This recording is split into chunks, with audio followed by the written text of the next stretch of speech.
კიდევ ერთხელ მოგესალმებით, განვაგრძობთ მაუწყებლობას სტუდია ნომერი 8 შემოგერთდეთ პირდაპირ ეთერში და გადაცემის ამ ნაწილში ჩვენ ჩაგვერთვება ანალიტიკოსი ვახტანგ მაისაია. მოგესალმებით ბატონ ვახტანგ, მადლობა გადაცემაში მონაწილეობისთვის.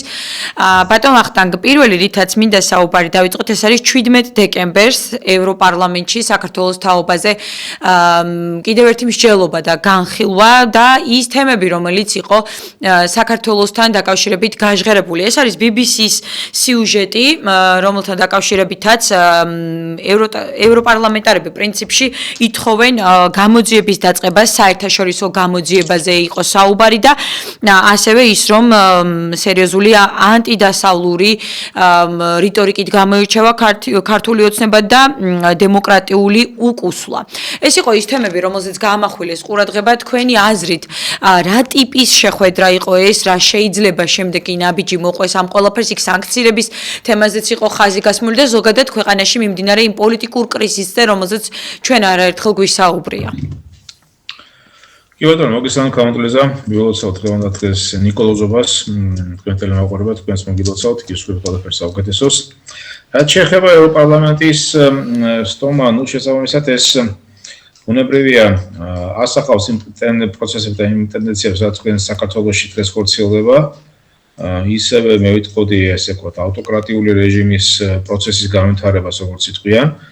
ასე რომ ჩემი საერთოდ ევროპარლამენტის ასე ვთქვათ სესიის მერე ალბათ იქნება გარკვეული ალბათ წლის ბოლოს ალბათ იქნება მიღება ევროკავშირის აღმასრულებელი ორგანოების მიერ, ანუ ევროკავშირის სტრუქტურის წარმომადგენლები ალბათ შესაბამისად გარკვეულწილად გამოხატავენ თავის პოზიციას საქართველოს მიმართ, იმიტომ რომ საქართველო უკვე აშკარად არის გადადის კანდიდატსალური ტიპის რელსებზე. აქ უკვე ხდება კონკრეტულად არა მარტო კონკრეტული დაუშვათ პიროვნებების, არამედ კონკრეტული იგივე თუნდაც ელჩების მიმართ საკმაოდ უკმეხი და საკმაოდ თავხედური გამოხტომები, რაც უნებრივია არგოს ელემენტარულად საქართველოს მიერ აღებულ ვალდებულებას, თუნდაც იგივე ვენის კონვენციის დიპლომატიური იმუნიტეტისა და სხვა ტიპის საერთაშორისო სამართლის ნორმების განხორციელებას.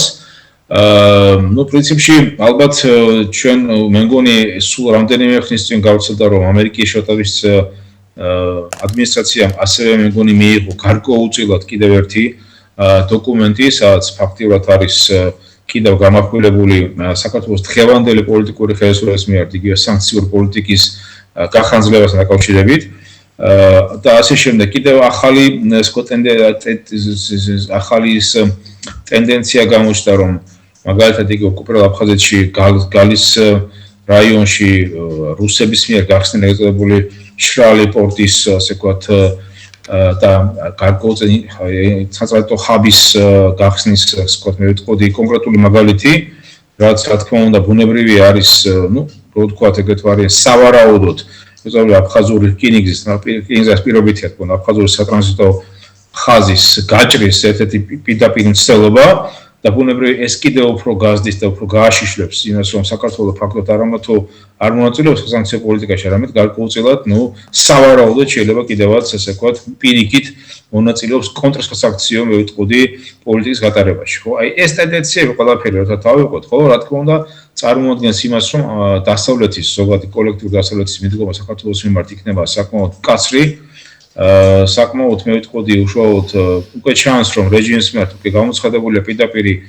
სანქციები, მათ არავინ არ ხვდება, მათთან არავინ ყველა ერედება შეხვედრებს და ეს გარკვეულწილად რამდენად პარადოქსული უნდა იყოს, ასახავს ყოველს ასევე აღმოსავლეთ პიროვნულ მიმართულებითაც, ხო? ჩვენ ნახეთ, რომ აშხაბადში როდესაც ჩავიდა ამ რეჟიმის პრემიერ-მინისტრი მირალი ყობაქიძე, მას მე მგონი არავინ არ ეკარებოდა და შესაბამისად არც არავინ არ ესაუბრებოდა. არ ვიცი, გამოჩნდა სურათი, რომ ის შეხვდა აზერბაიჯანის პრემიერ-მინისტრს, თუმცა მე დაუშვათ სხვა ინფორმაცია მქონდა, მაგრამ ამას არ აქვს მნიშვნელობა. ყოველ შემთხვევაში იქ ის ძალიან გარკვეულად და მარტოდ გრძნობა თავს და ესეც საინტერესო მომენტია, რომ აი ამდენი მე ვიტყოდი მეტწილად იმ ქვეყნების წარმომადგენლები არიან ავტორიტარული რეჟიმების წარმომადგენლები, ხო? იგივე თუ პუტინის ჩათვლით ბუნებრივია, ისინიც კი შესაბამისად თაკილობდნენ მასთან გასაუბრებასაც კი. ესე იგი ვერცერთ ფლანგზე ქართულ ოცნებას არ აქვს გარკვეული თავისი საგარეო კურსი. კი ბატონო, აი მე სამწუხაროდ მე წლის სასაწყისში მე მგონი თქვენთან სწორედ აი ჩვენ მაშინ შევდით იანვარში მე სამწუხაროდ ვთქვი რომ საქართველოს შეიძლება დაწყებულიყო ჩილოკორეიზაციის პროცესი. და სამწუხაროდ აი ეს მე ვიტყოდი სცენარი თუ ეს მე ვიტყოდი ვარო სამწუხაროდ ჩვენ სამწუხაროდ კვლავ გამართლა. ეს არის ფაქტი. დღეს ჩვენ ფაქტიურად ვართ სრულ იზოლაციაში. მე ვიტყოდი არა ხალხის საზოგადოება, რომ უშუალოდ მართველი პოლიტიკური ძალა და შესაბამისად იგივე ეს პოლიტიკური ძალა შიგნითაც უკვე ეს ეთყობა რომ იზოლაციონიზმის ესეთი მიდგომა არა მარტო ანგრევს ჩვენს საერთაშორისო იმიჯს და ჩანს უკვე რომ საქართველოს ფაქტობრივად გარიყულია თუნდაც რეგიონული უსაფრთხოების მოდელითაც კი ანუ ამათმა იმდენი გააკეთეს რომ ანუ უახლოეს მეზობელთან სომხეთთან აზერბაიჯანთანაც კი გააფუჭეს ურთიერთობა აი მოიწონა აზერბაიჯანთან დაკავშირებით იყო სერიოზული სკანდალები იგივე ტარიფების მომატებასთან დაკავშირებით იგივე აზერბაიჯანელი სატრანზიტო ცხოვრების მიმართ საკმაოდ უხეში ასე ვთქვათ მოპყრობასთან დაკავშირებით და საკმაოდ აზერბაიჯანში იწვევს საკმაოდ სერიოზულ შეშფოთებას ძეჯერობით ძალიან შეშფოთება შეიძლება თუ აზერბაიჯანმაც კი გაისა პირობითად გამოაცხადა სასანქციო პოლიტიკა საქართველოს მიმართ მაშინ არ ვიცი მე აქ მე მგონი რა იქნება მეც რამდენად ვერ გეტყვით რა გარდა იმისა ვერც ერთ საერთაშორისო ბატონ რამდენად სერიოზულად აღიქვამს ქართული ოცნება აი ამ ყველაფერს ამ გარემოებას რომელზეც თქვენ ისაუბრეთ იმიტომ რომ არა მხოლოდ ვთქვათ თავის სამეზობლოსთანაც არ აქვს დაალაგებული სიტუაცია არამედ ის გზავნილები რომელიც ერთ დროს მისთვის მართლაც ანგარიშგასაწევი იყო და ყველასთვის ანგარიშგასაწევი იყო და დღემდე ჩვენ ყველას გვესმის ამის შესახებ რომ ეს გზავნილები ეს რეზოლუციები საკუთარ რაღაც როლს ასრულებს საქართველოს იმიჯთან დაკავშირებით, განვითარებასთან დაკავშირებით და რამდენად გააზრებული აქვს ქართულ ოცნებას ის, რომ თუნდაც ესეთი ტიპის შეფასებები ჩვენს ქვეყანასთან დაკავშირებით, ჩვენი ქვეყნის მმართველ პარტიასთან დაკავშირებით საბოლოო ჯამში ძალიან დიდ ზიანს აყენებს ქვეყანას. მე მგონი რომ ის ხალხი რომელიც დღეს შემთხვევით მოხვდა პოლიტიკის მე ვიტყოდი მწვერვალზე და მე ამ დაჯგუფებაში დავარქვი პიონერების კლანი, მე მგონი მართლა ისინი სწორედ აი მეც მე ვიყავი თავის დროზე პიონერი ახლა საბჭოთა პერიოდში, ჩვენ მაგალითად მე პიონერებს გვათამაშებდნენ ხოლმე სიმულაციურ თამაშებს. ეს რაღაცა იყო დაუშვათ ეგრეთწოდებული სამხედრო პატრიოტული თამაშები იყო თუ დაუშვათ იგივე ეგრეთწოდებული პიონერული შეკრებები, სადაც ბუნებრივი ყველაფერი ფორმალურად იყო და ცდილობის გამო ხდებოდა გარკვეულწილად და ასე შემდეგ, ხო? აი დაახლოებით მე მგონი დღეს ისეთ სიტუაცია რომ დღევანდელი აი ეს პოლიტიკოსი პიონერები კობახიძე და მისი ძმანი მე მგონი მართლა აი თამაშობენ პიონერულ თამაშებს. აი ესეთი პირდაპირ შემდეგი ისინი ფაქტობრივად პიონერულ თამაშების არიან ჩაფლული და ეს გონიათ მათ რეალობა. ანუ ქვეყანა ფაქტობრივად მათ გადაიყვანეს უკვე პიონერიზაციის დონეზე, უკვე ჩილოკორეიზაციას მინჩივის, ანუ პიონერიზაციის დონეზე გადაიყვანეს და მათ როგორც ჩანს რეალური პოლიტიკა ქონიათ სიმულაციური თამაშები რა და სადაც ისინი როგორც ჩანს უნდათ რომ ესე იგი ყოველთვის აი იმასე პირველ ადგილზე იყვნენ და ყოველთვის თქვენ რომ აი ყოველთვის მზად ვართ შევასრულოთ ნებისმიერი მე ვიტყოდი ასე ვთქვათ ბრძანება ჩვენი მმართველის ხო მაშინ ადრე იყო პიონერ ხელმძღვანელი და ახლობთ ესეთი სტრუქტურა დღეს საქართველოს პოლიტიკურ სისტემაში ეს არის ძალიან მე ვიტყოდი სამწუხარო და ტრაგიკული მოვლენა იმიტომ რომ დღეს ჩვენ ყავს ის ადამიანები რომლებიც ალბათ შესაბამისად ალბათ თეატრალური ინსტიტუტშიც კი მათ არ მიიღებდნენ ელემენტარულად მიიღოთ მაგრამ დღეს აი ცუდი მე ვიტყოდი თეატრის ანუ ჩვენმა ღირსეულმა და სამყაროსაციკადულო მართლაც წინვალე დიდოსტატმა სამსახიობო კოტე მახარაძემ თავის დროზე გააკეთა ერთი მსახიობის თეატრი. ეს მართლა იყო შედევრი ჩვენი კულტურული და ესეთი კულტურული ეს მე ვიტყოდი მემკვიდრეობაში ითვლება, ხო, ქართული მე ვიტყოდი მემატიანის კუთხით.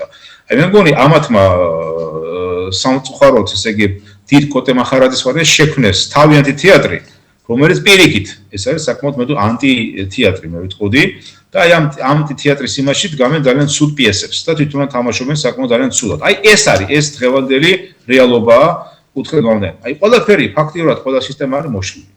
ბატონო, აი ამ აი მე ერთ რამე გეტყვი, სამართლებრივი ესეთი ბიუროკრატიაში, ასეთი საშინელი მე ვიტყოდი მდგომარე, ასე არ ყოფილა. მე პირადად 16 წელი გავატარე სახელმწიფო სტრუქტურაში, მე თვითონაც სახელმწიფო მართვის მაგისტრი, ამერიკული ეროვნული აკადემიის მხრიდან გადამონა ბუნებრივია და მე მაგალითად ხედავ რომ სრული დეგრადაცია ქართული პოლიტიკური ბიუროკრატიის.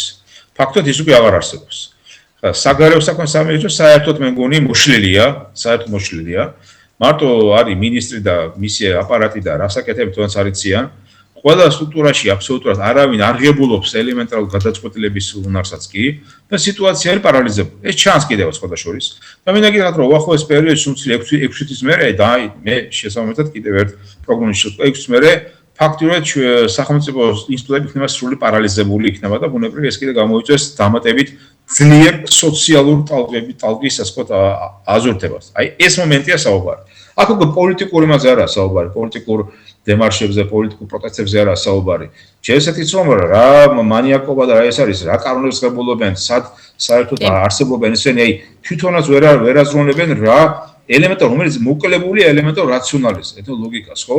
აი ესეთ კანონებს ღებულობენ, რომელსაც არავითარი ლოგიკა, არავითარი ეს ვთქვათ ელემენტარული არგუმენტირების ასე ვთქვათ უფლება და საფუძველიც არ გააჩნია ასეთ ქმედებებს და მე მგონი ეს ვთქვათ როგორც იტყვიან თამაში გონიათ აი ჯაბამ რო თქვა თქვენ პოლიტიკა ლობიოს ასე ვთქვათ ჭამახوار გონიათ ამათ მე მგონი არათუ გონიათ ამათ ესენი ჯაბას იოსენის ტერმინს ხვით ეხლა მიირთმევენ ლობიოს აი პიტაპით სული ამ სულ ნიშნულობით აი ბატონ ვახტანგ ანგრევენ არა არამატო არგემენ საქართველოს გეოპოლიტიკურ ღირსებას ჩვენ საერთაშორისო სტატუსს არამედ ანგრევენ სახელმწიფოს შიდა ფუნდამენტს რომელსაც ქვია ბიუროკრატიული აპარატი ბიუროკრატიული სახელმწიფოებრივი ინსტიტუტები აი ეს არის ფაქტი კი, აი ამ კანონებთან დაკავშირებით მინდა გკითხოთ, ერთი მეორეზე უკეთესია აბსოლუტურად ცინიზმი, დაცინვა ადამიანების მისამართით, იმიტომ რომ წარმოუდგენელია, ჩვენ ვხედავთ რომ ყოველდღიურად ადამიანები გამოდიან გასაგებია შეიძლება ეს ვიღაცას არ მოსწონდეს, ვიღაცას მოსწონდეს, მაგრამ ფაქტია რომ გამოდიან ეს ადამიანები და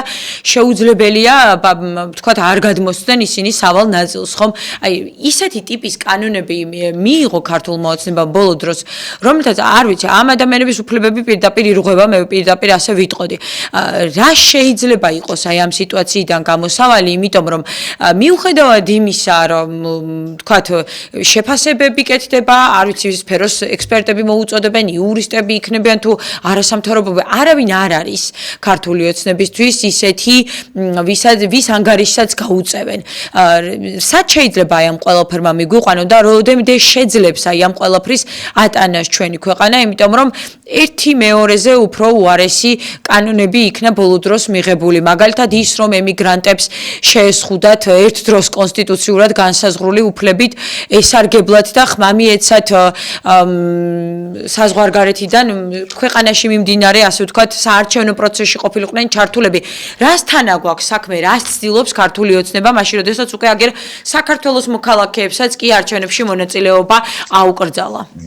კავანდურად თქვენ ესეთ რიტორიკულ კითხვა დასვით, რომ მას ერთი მომენტი აქვს. პოლიტიკური ნარცისიზმით დაავადებული დღევანდელი მმართველი პოლიტიკური ძალა, პოლიტიკური ნარცისიზმით, მინდა ხაზი გავუსვა, ახალი ტერმინი შეიძლება შემოვიტანოთ ამბობთ, დაავადებული ხელისუფლება უკვე არის პოლიტიკურად მე ვიტყოდი საკმაოდ სულ აგონიაში. ეს არის ყველაზე მთავარი არსი.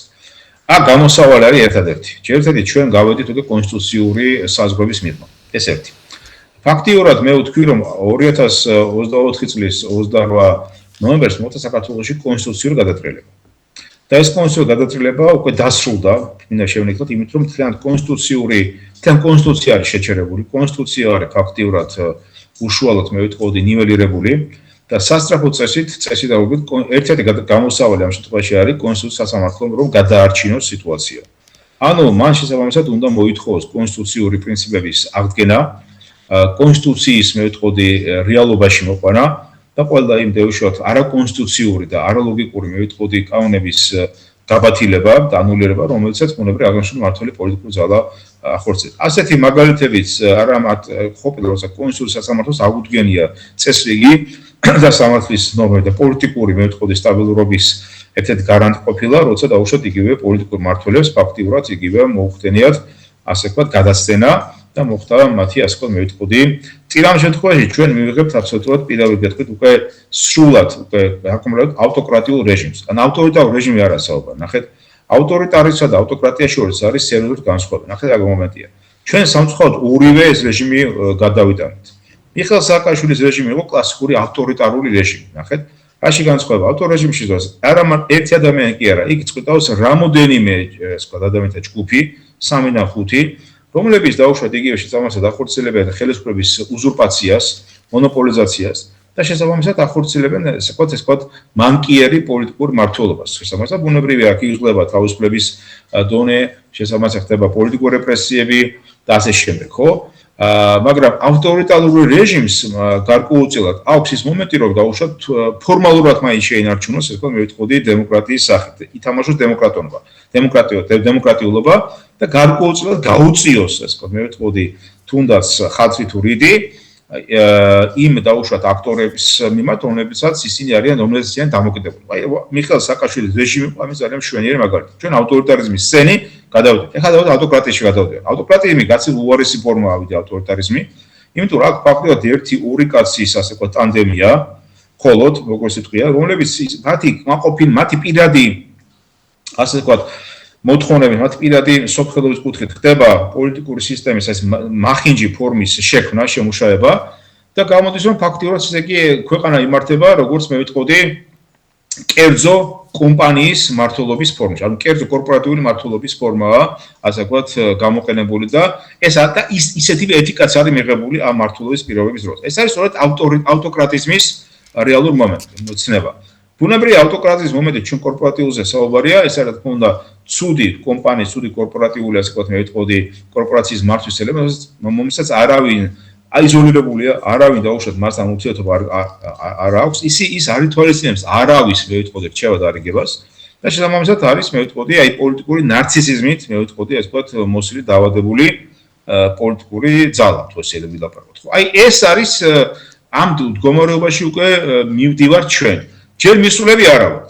ჯერ კიდევ არსებობს გარკვეული ბერკეტები, რომ აღნიშნული აი ეს მე ვიტყოდი მახინჯი ფორმა პოლიტიკური მართვისა შევაჩეროთ, როგორ მე გითხარით ერთი ვარიანტი. კონსტიტუციის აი რა გზა არსებობს დი. კონსტიტუციის სასამართლოს გმირული ნაბიჯი, კონსტიტუციის სასამართლოს კეთილგონიერება, თუ რა თქმა უნდა ისინი ამდენს ასე ვთქვათ, იმედია რომ მათ ეს ეყოფათ რომ შესაბამისად აი ეს პროცესი შეაჩეროთ და შესაბამისად უკვე თუ კი დაუშვათ ეს პოლიტიკური ძალა კონსტიტუციური სასამართლოს დაემორჩილება მაშინ ბუნებრივია ისინი იქნებიან კანონგარეშე პოლიტიკურ ძალად, ბუნებრივია მათ წინავე ნებისმიერი ქმედება იქნება მისაღები. აი ეს არის მთავარი მომენტი. კონსტიტუციის სასამართლოს საბოლოო გადაწყვეტილება. თუ კონსტიტუციის სასამართლომაც დაუშვათ იგივე ვერ გაითვალისწინა და ვერ აიღო პასუხისმგებლობა ქვეყნის პოლიტიკური სწორად მართვის მიმართულებით, მაშინ ჩვენ გვექნება უკვე კლასიკური ავტოკრატიზმის რეჟიმი და ამას შეიძლება მოყვეს იგივე თუნდაც თორე მე და თქვენ შეიძლება სუმცირე არ ვისაუბროთ, ასე მე ვიტყოდი, თუნდაც შედარებით თავისუფალ რეჟიმში და შესაბამისად ამას კიდე მოყვება ის რომ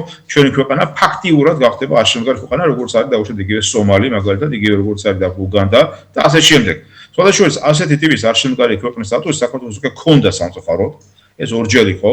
ერთხელ გასაგებია რომ იყო როცა ძველგამსახურდიას კანონიერი ხელისუფლება იქნა დამხობილი ისევ სახელმწიფო გადატრიალების, სამხედრო გადატრიალებისა და სამოქალაქო ომის შედეგად, იმიტომ რომ სამოქალაქო ომიც არის სახელმწიფო გადატრიალების ერთ-ერთი ფორმა, ეს მინდა ჩვენმა ტელემაკრობოსეს აუხსნა, თუნდაც ესე ვთქვათ, აკადემიური კუთხით და მაშინ სახელმწიფო დეპარტამენტმა საქართველოს შეიყვანა როგორც არშემდგარი ქვეყნის შიაში, ანუ ეს მართალი მაშინ არ იყო ესეთი მაგრამ გარკვეულწილად შეიყვანა მე ვიტყოდი მაღალი მოწყობილობის პოლიტიკური მოწყობილობის ასე ვთქვათ. ეს გასაგებიც იყო, რომ მაშინ საქართველოს არ ქონდა პოლიტიკური მართვის გამოცდილება და შესაბამისად ბუნებრივია ეს შეიძლება ობიექტური მიზეზებიც კი შეიძლება ყოფილიყო, მაგრამ 2002 წელს საქართველო ისევ გახდა არშემდგარი ქვეყნის სტატუსის მქონე სახელმწიფო, როცა უკვე ედუარდ შევარდნაძის აი ბოლო მმართველობის პერიოდში ფაქტიურად ვერ შეძლო ქვეყნის მართვა და გადაიყვანა ისევ როგორც იტყვიან აი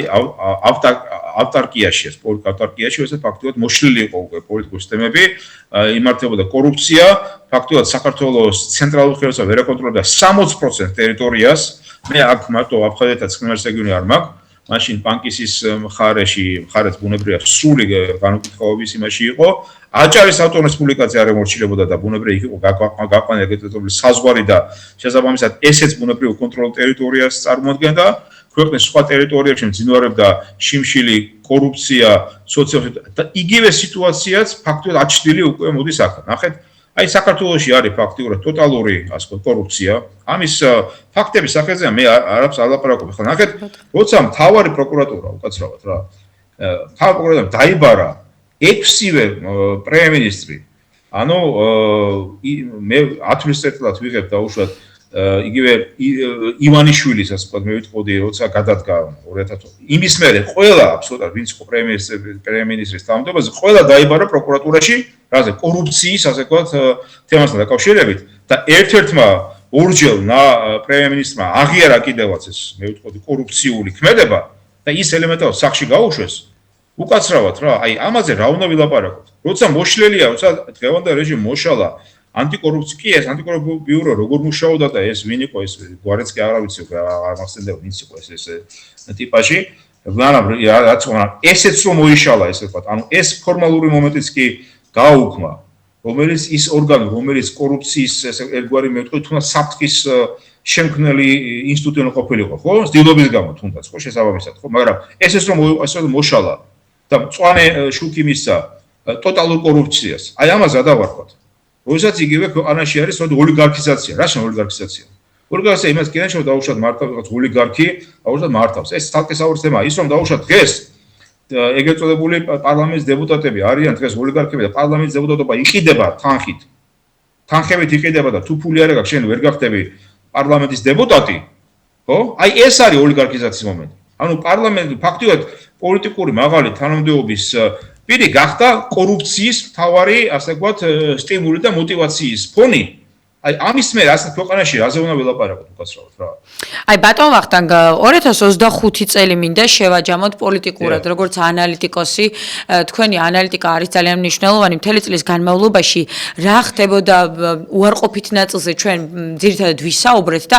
მინდა დადებითი რაიმე ტენდენცია თუ შეინიშნებოდა ამაზე გავამახვილოთ ყურადღება ამ ერთი წლის განმავლობაში იყო თუ არა რაიმე ისეთი რომელმაც საზოგადოებას კეთილდღეობა მოუტანა რომელმაც საერთაშორისო დონეზე რაღაცნაირად წარმოგვაჩინა რაღაც წინ გადადგმულ ნაბიჯად შეიძლება რა იყო ასეთი ტიპის ნაბიჯები იმიტომ რომ ერთი წელი არ არის ცოტა დრო და რაღაცნაირად რომ შევაჯამოთ ჩვენ მხოლოდ გვესმის უარყოფითი ძალიანაც კი გვინდა შეიძლება ვისაუბროთ დადებითზე მაგრამ მუდმივად გვესმის საქართველოსთან დაკავშირებით რომ უკუსლა ქვეყანაში სერიოზული დემოკრატიული პრობლემებია აბსოლუტურად მიუღებელი კანონები იქნა მიღებული და თუნდაც ის რომ მხოლოდ ქართული ოცნებაა წარმოდგენილი პარლამენტში და ნუ ბოლოს გახარიათ შევართ და რა შეგვიძლია დადებითი ვთქვათ 2025 წლის პოლიტიკური სურათიდან გამომდინარე პოლიტიკური სურათიდან გამომდინარე შემიძლია თქვა დადებითი შეიძლება ითქვას რომ ქვეყანაში არსებულმა სოციუმმა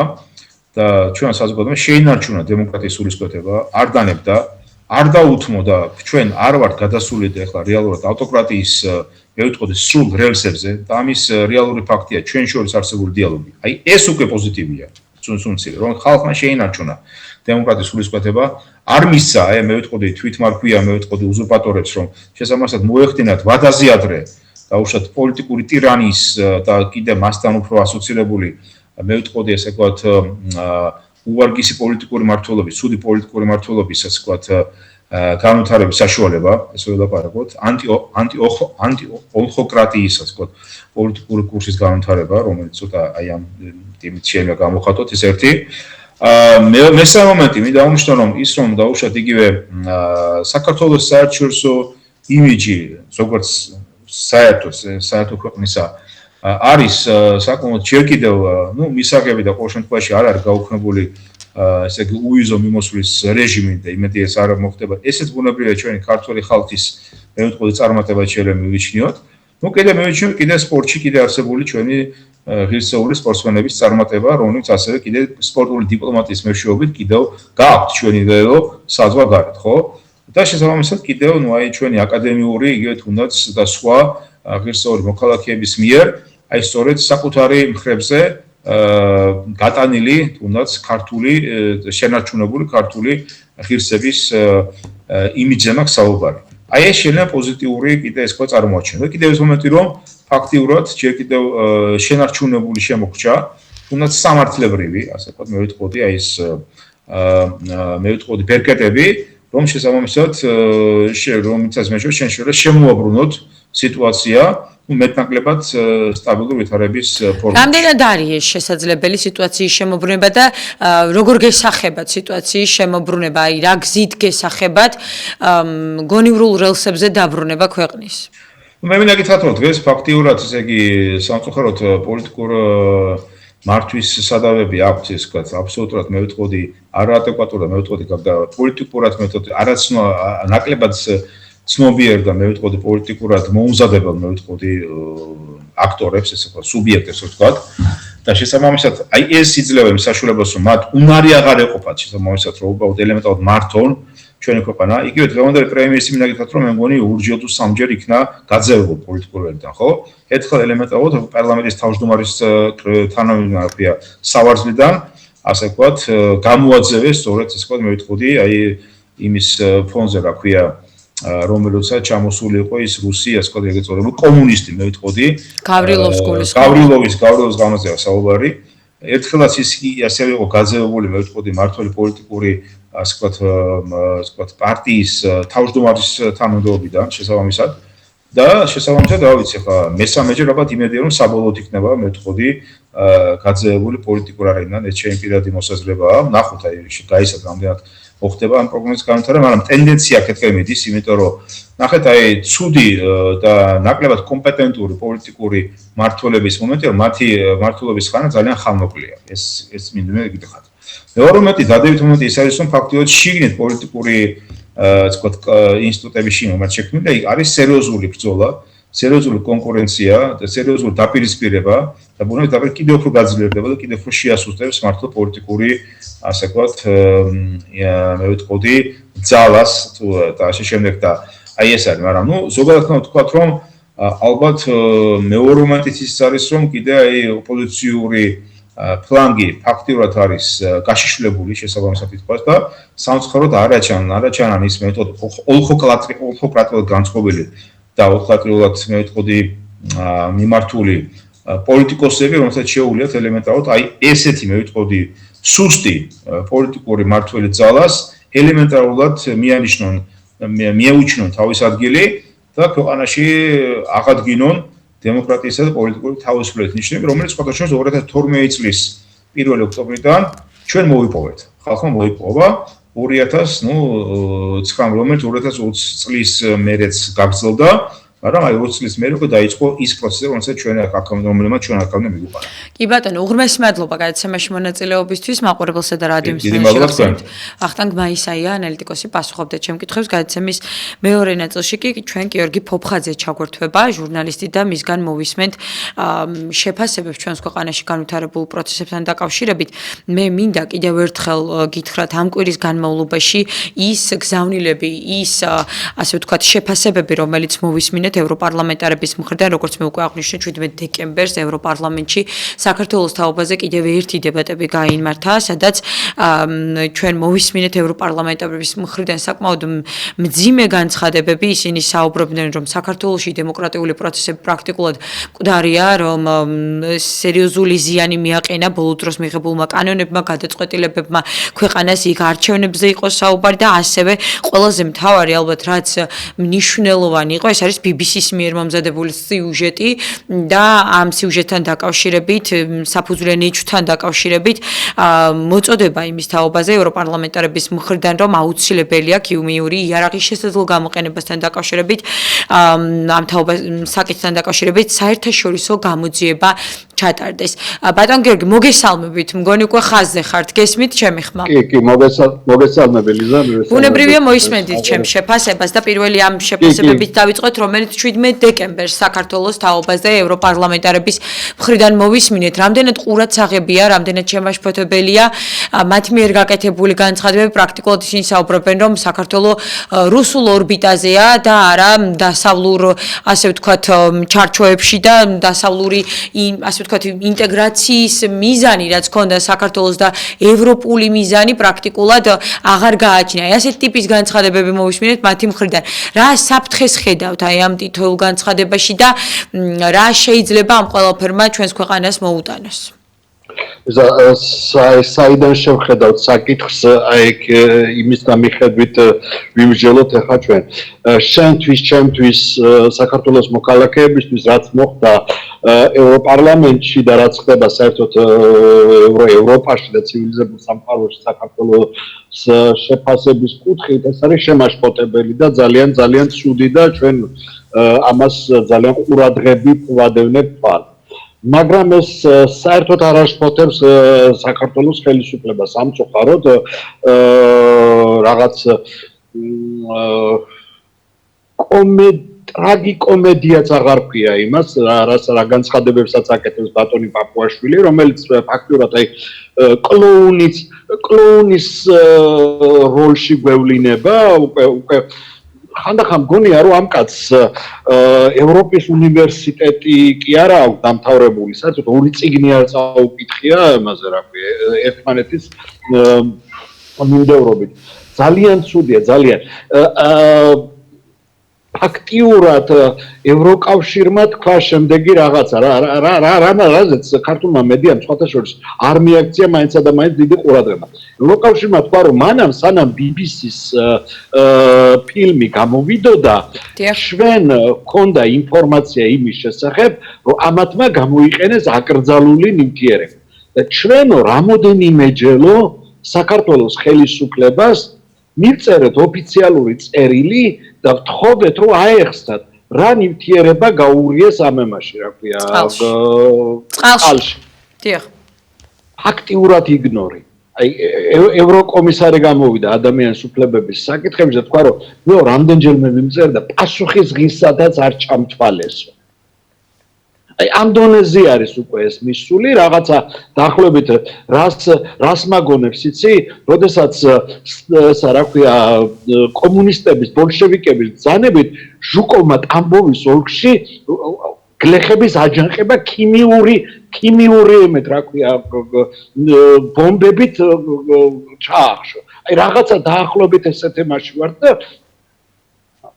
სირცხვილი აღარ ქვია ამას ლიზა ამას აღარაფერი აღარ ქვია ამას ქვია საერთაშორისო საზოგადოების იგნორი და კარჩაკეტილობა ჩვენ გიავოლსკი მის თქვა რომ თურქმენეთში წყდებაო ჩვენი ქვეყნის ბედი წარმოგიდგენია სოფლიოში არის 2 ან 3 ესეთი სუპერ დიქტატორული და ჩაკეტილი ქვეყნები ეს არის ჩრდილოეთი კორეა და ეს არის ესა რა ქვია თურქმენეთი ადრე უზბეკეთი იყო მაგრამ ეხლა ახალმა პრეზიდენტმა რაღაცა ცოტა შემოატრიალა უზბეკეთი და იქითკენ მივდივარ თურმე ჩვენ და იქ წყდება ჩვენი ბედი სადაც აი იზოლაციის საერთაშორისო იზოლაციის 35 წლისთავი აღნიშნეს აი ამ დონეზე დავედით ჩვენ ქვეყანა რომელსაც კონსტიტუციაში გვიწერია ევროატლანტიკური მიმართულება. ისა არ დარჩენილა არც ერთი პოლიტიკური ჯგუფი. არც კონსერვატორები, არც მემარჯვენე ცენტრისტები. აღარაფერს ვამბობ ახლა სოციალისტებზე და ლიბერალებზე და იმას. ვისაც ეს ხელისუფლება ევროპარლამენტში არ გაეკრიტიკები. თუ არ ჩავთვლით რაღაცა კოცების ტელევიზიების მიერ ანგაჟირებულ რაღაცა კომიკოსებს დეპუტატებს რომლებიც შიგადაშიგ რაღაცას ამოიძახებდნენ ანუ ეს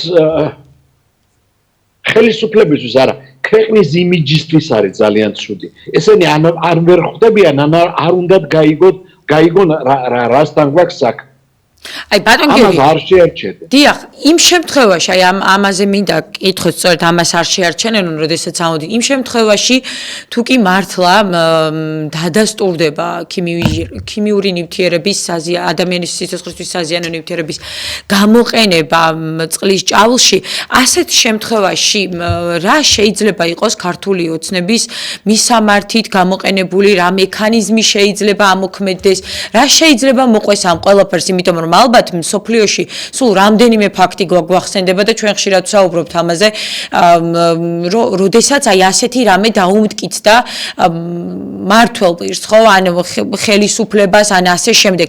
რა შეიძლება ქართულ ოცნებას ელოდეს ასეთ დროს და გაცნობიერებული აქვს თუ არა ეს ყველაფერი, იმიტომ რომ რაღაცნაირად ბევრი კითხვა გაჩნდა და ერთი პასუხი არ არსებობს. ისინი ამბობენ, რომ ჩვენ არ გამოგვიყენებია ქიმიური იარაღი და ამას ჩვენ თვითონ დავამტკიცებთ, ჩვენ თვითონ გვინდა გამოძიება და ასე შემდეგ.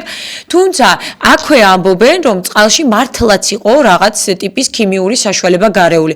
ეს უკვე აჩენს თუ არა ეჭვს იმის თაობაზე, რომ როდესაც ვიცით, რომ წყალში არანაირი ქიმიური საშუალება არ უნდა იყოს გარეული, წყლის ჭაულში, რომ აი აქ შეიძლება თავადაც კი არიციან და ძალიან დიდი შეცდომა შეიძლება დაშვებული. ცერალი და ფაქტურად აღიარეს ის, რომ მათ აკრძალული ნივთიერება გამოიყენეს. პირველად თქვეს, რომ იცი რა არისო, ვახოგომელაურმაო გამოიყენაო და ეს იყო იმის ნაცების დროს ნაყიდი დატოვებული და ქიმიკოსი არ არისო, საიდან უნდა ცოდნოდა რომ საიდან უნდა ცოდნოდაო. მერე გადააკეთეს და მაინც რა ქვია ქუჩეჩმა აღიარა ეს რა ქვია კობახიძემ, რომ ჩვენო გამოვიყენეთო და სხვა ნივთიერებები დაასახელა, რომელიც თურმე რომ ნახეთ ამის მოვიძიეთ რა ნივთიერებებზეა ლაპარაკი, ისიც იმ კლასის ქიმიურებში გადის, რომელიც აკრძალული ნივთიერებები. ახლა შეიძლება კამიტეს ჯგუფის არ არის, მაგრამ იმისი გამოყენებაც არ შეიძლება. ფაქტურად ამათ აღიარებული აქვს ის, რომ მათ ეს გამოიყენეს. თან რაღაცა 5 დღეში ჩაატარეს ესა რა ქვია გამოძიება, წარმოგიდგენია ხო 5 დღეში ჩაატარეს გამოძიება, ესა რა ქვია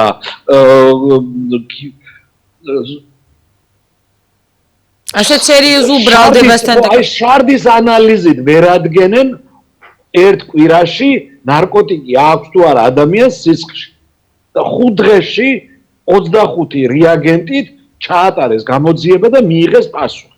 ეს არის წარმოუდგენელი რაღაცა და თან ამ გამოძიების მერე კითხვები უფრო მეტი გაჩნდა ვიდრე პასუხები. აქ ისა ძალიან ერთი მომენტი არის ძალიან გასათვალისწინებელი. ევროკავშირი და საერთაშორისო საზოგადოება არ არის რუსეთი რომ ადგენდა ხვალ და დამტკიცდება არ დამტკიცდება ტანკებით შემოვიდა ხო ტანკებით აგერ უკრაინაში ვერ შედის ევროკავშირი და ვერც ნატო იმიტომ რომ ეს არ დევს მათ თემაში რა ქვია კონცეფციაში ასეთია დასავლეთის ეს რა ქვია ხო ნუ ახლა თუ ერაყში შევიდნენ ამერიკელები ცალკე ის იყო ერაყი და ჩვენ ვართ საქართველოსთან ამერიკელებს შენ კი უყურებს საერთოდ არ უნდა და ამათი გაგონებაც აღარ უნდა ხო რაზეა ლაპარაკი ტანკში შემოგიყვან გაგონება არ უნდა ამის რა ქვია ხელისუფლება აქ მეორე მომენტია და რაზეც ძალიან გასათვალისწინებელია ეს მომენტი საქართველოში სამწუხაროდ მოსახლეობას ოპოზიციის ნდობა არ აქვს და იცი რატომ არ აქვს ოპოზიციის ნდობა ოპოზიციური პარტიების 90% მაინც უკვე ჩვენ ხელისუფლებაში ყავს ნანახი და ვიცით ისინი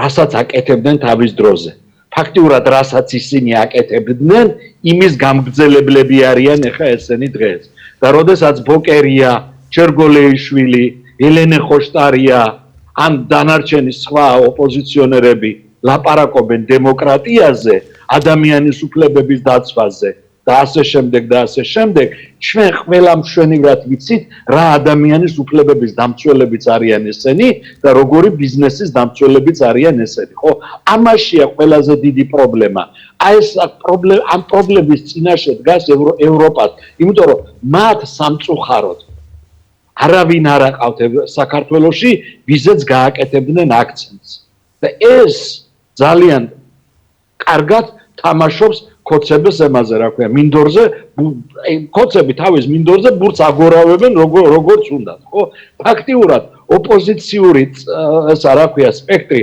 რომელიც არც ხელისუფლებაში არ ყოფილა აი მართლა ოპოზიციური სპექტრია მათი გამარგინალება დააკვირდი ერთობლივად მიდის როგორც კოცების მხრიდან ასევე ნაცების მხრიდან კი ბატონო ასია ამიტომ ძალიან გამოუვალი მდგომარეობა არის ამ წუთში. როდესაც შენ ოპოზიციის ნდობა პრაქტიკულად არ აქვს ქვეყანაში და ასევე ეზიზღება მოსახლეობას ხელისუფლება, გამოსავალი არის არაფერი. სამწუხაროდ კიდევ უფრო დიდ ჩიხში შედის ასეთ დროს პროცესები. რა თქმა უნდა. აი ბატონ გიორგი 2025 წელი რამდენად ასე ვთქვათ რამდენად რთული იყო, როგორი იყო საერთაშორისო დონეზე 2005 წელს მიღებული ზიანი ჩვენი ქვეყნისთვის. მთელი წლის განმავლობაში ჩვენ ბუნებრივია გვესმის რეკომენდაციები, გზავნილები, რეზოლუციები, მოწოდებები, თხოვნებიც კი არ ვიცი, ყველა ტიპის ჩართულობა ვიხილეთ, მივიღეთ ამ ბოლო პერიოდში, მაგრამ არანაირი შედეგი არ მოყოლია აი ამ ყველაფერს. რამდენად დიდია ეს რეპუტაციული ზიანი და რა დრო დასჭირდება აი ამ ყველაფრის გამოსწორებას, იმიტომ რომ რაღაცნაირად მინდა შევაჯამოთ ის პროცესები, რომელიც ბოლო 1 წლის განმავლობაში გაიარა ჩვენმა ქვეყანამ. კი ბატონო, შევაჯამოთ ძალიან რთული წელიწადი გავიარეთ ჩვენ საქართველოს გაიარა ძალიან რთული წელიწადი ერთის მხრივ საერთაშორისო იზოლაციის წელიწადი გავიარეთ და მეორეს მხრივ ქვეყანაში ქოცების მიერ დაანონსებული და შესრულებული რაც მინდა იმას გავაკეთებ ცაკუდად არ მიმაჩნია დედამიწა ქალამნა ჩვენ ნახეთ ოპოზიციის სრული კრახი აბსოლუტურად 2025 წელს, რომელსაც აი უნარიც კი არ გააჩნია. ეხლა ტყუილია ის ამბავი, რომ იცით რა, აი 6 ოპოზიციური ლიდერი არის რა ქვია დაპატიმრებული. 6-დან მითხარი 1 მაინც, რომელსაც რაიმე გავლენის მოხდენა შეუძლია ოპოზიციურ რა ქვია ფლანგზე, ან ოდესმე გავლენა მოუხდენია. რომელიმეს 1 მაინც არც ერთი ხო ესენი გინდა გარეთ ყოფილან გინდა იქ ციხეში ყოფილან ხო აბსოლუტ ჩვენ ოპოზიცია ჩათვალე ოპოზიციური სპექტრი ამ წუთებში და ამ მოცემულობაში არ აქვს აქ ორი ფაქტორია არის ძალიან სუსტი არის ძალიან გამარგინალებული და არიან ის ადამიანები რომლებიც ჩვენ შევარდაძის დროს ყავს ნანახი ხელისუფლებაში რომლებიც ჩვენ მიხეილ სააკაშვილის დროს ყავს ნანახი ხელისუფლებაში მათ დამინდობა არის აბსოლუტური ნული ამიტომ ქვეყანამ გადაიტანა ძალიან რთული პერიოდი და კიდევ რას გადაიტანს კაცმა არ იცის ჩვენ ერთის მხრივ სრულ იზოლაციაში ვართ საერთაშორისო ამედა რა ქვია თანამეგობრობიდან და კაია კალასმა თქვა გუშინ მე მგონი განცხადება გააკეთა რომ ჩვენო ქართველ ერს უჭერთ მხარსო და არა ხელისუფლებასო ის რაც გვაქვს ამ წუთში ლიზა ხო რო არ გაგვიუქმეს ვიზა ლიბერალიზაცია არ გაგვიუქმეს ეს არ გაგვიუქმეს ხო ჩემი და შენი აი ჩვენი ყველასე საქართველოს მოქალაქეების დამსახურება და აი ადამიანების ვინც ოპოზიციურად არ არიან განწყობილი ოპოზიციურად რა თქმა უნდა არიან განწყობილი ვინც ქუჩაში დგას და ცოტა არიან ბევრი არიან აი ჩვენი განცხადებების ჩვენი ტელევიზიის სხვა ტელევიზიების ქართული მედიის რომლებიც შეუპოვრად წერენ აი ქუჩაში მისდგარან იმ ხალხის ქართული ემიგრაციის რომელსაც ხმის უფლება წაართვეს მაგრამ მაინც რაღაცას აკეთებს აი იმათი ყველასი დამსახურება ეს და არა ქართული ხელისუფლების და არა ქართული ოპოზიციის აი ამ რეალობაში ვარ ჩვენ 2025 იყო ძალიან რთული ამაზე უფრო რთული გვექნება 2026 თუ რაღაცნაირად ოპოზიცია არ შეიცვალა ჩვენ დღეს მოცემულობა გვაქვს ძალიან რთული ჩვენ ერთდროულად აყვავს შესაძლებელი ხელისუფლება და ოპოზიცია ასეთი რამე საქართველოში არასოდეს არ ყოფილა ბოლო 35 წლის განმავლობაში და გადახედე ისტორიას და ასეთი რამე არ ყოფილა რომ შენ უნდა შეცვალო ერთდროულად ხელისუფლება და ოპოზიცია ეს არის აი შეუსრულებელი მისია ფაქტიურად ბატონო, აი ემიგრანტები ახსენეთ და ამ კვირაში სწორედ ესეც იყო ერთ-ერთი ყველაზე მნიშვნელოვანი, ასე ვთქვათ, რომ მესამე მოსმენით ქართულმა ოცნებამ ემიგრანტებს ხმის უფლების, ასე ვთქვათ, შესაძლებლობა შეუზღუდა. ჩვენ ვისაუბრეთ მართალია ამ საკითხზე, თუმცა რა შეიძლება პასუხი იყოს ასეთ დროს ხელისუფლების მიმართ? მე ვიცი და მესმის ძალიან კარგად, რომ ემიგრანტები ახლა ოჯახის წევრებს მართლაც იმ შემოსავლის გარეშე ვერ დატოვებენ, რომელსაც უგზავნიან საკუთარ ოჯახებს და სწორედ ამისთვის არიან ეს ადამიანები საზღვარგარეთ გადაკარგულში და არავის არ სიამოვნებს ასე მძიმე შრომით და საკუთარი ქვეყნისგან და ოჯახის წევრებისგან შორს ყოფნა. თუმცა რა შეიძლება მართლაც იყოს ასეთ დროს პასუხი? აქაც ნაწილობრივ ჩიხში ვართ, იმიტომ რომ თითქმის ვიცით, ვაცნობიერებთ, რომ ეს არის არასწორი, ეს არის ცუდი, მაგრამ პასუხს ვერ ვცემთ, ვერანაირ სულას ვერ ვაკეთებთ და რეაგირება არ შეიძლება გქონდეს. იცი რა არის? ჩვენ მესამე კითხვა გვაქვს იმის რომ ქართულ ოპოზიციას განვიხილავთ, ხო? აქაც ქართული ოპოზიციის ჭრილში უნდა განვიხილოთ. იცი რა? ხა მე მაგალითად არ ვთვლი თავს ემიგრანტად, იმიტომ რომ ეს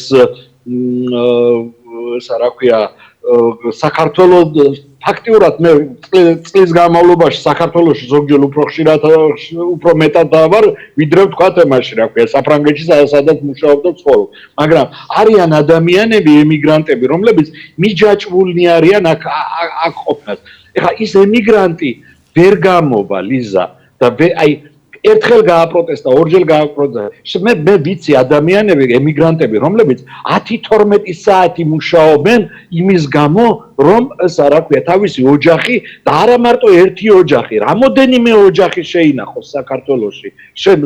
აი პირადად ვიცნობ ასეთ ადამიანებს, რომლებიც რამოდენიმე ოჯახს ინახავენ თბილისში, თავისი აი წელებზე ფეხს იდგავს, აი ქართველებს გვაქვს ეს გამოთქმა, აი მართლა წელებზე ფეხს იდგავენ და ის ვერ გამოვა გასაპროტესტებლად, იმიტომ რომ იმ 10 საათიდან და 12 საათიდან, რასაც მუშაობს, 1 საათიც რომ გააცდინოს, ხვალ იმ 3 და 4 ოჯახს, რომელსაც ინახავს, ის ვერაფერს ვერ მოუხერხებს და ვერ შეინახავს. ამიტომ ქართული, როდესაც შენ ქვეყანაში ოპოზიცია არ აკავს, ის ემიგრანტი ოპოზიციის გასაკეთებელ საქმეს ვერ გააკეთებს. ვერანაირად ვერ გააკეთებს. არ გამოუვა ეს. რატო არ აპროტესტებს ემიგრანტებიო? უკაცრავად და როგორ გავაპროტესტოთ ემიგრანტები? შენ შემინახავ მე თბილისში ოჯახს? მიჩემნია ჯანდაბას და დოზანას. არ მივცე იქ ხმა, მაგრამ ჩემი შვილი, ჩემი ბიძაშვილი და ვიღაცა, ჩემი და ჩემი ძმა თბილისში მშიერი არ კვდებოდეს და 1 კილო ლობიოში 18 ლარის გადახდეს ეს კონდა. წარმოგიდგენიათ 18 ლარი დღეს ნახე. როგორ არ წარმომიდგენია, მე ხომ აქ ვყიდულობ საჭმელს და სასმელს და თან ვიცი ევროპაში რა ფასებია და თან გვესმის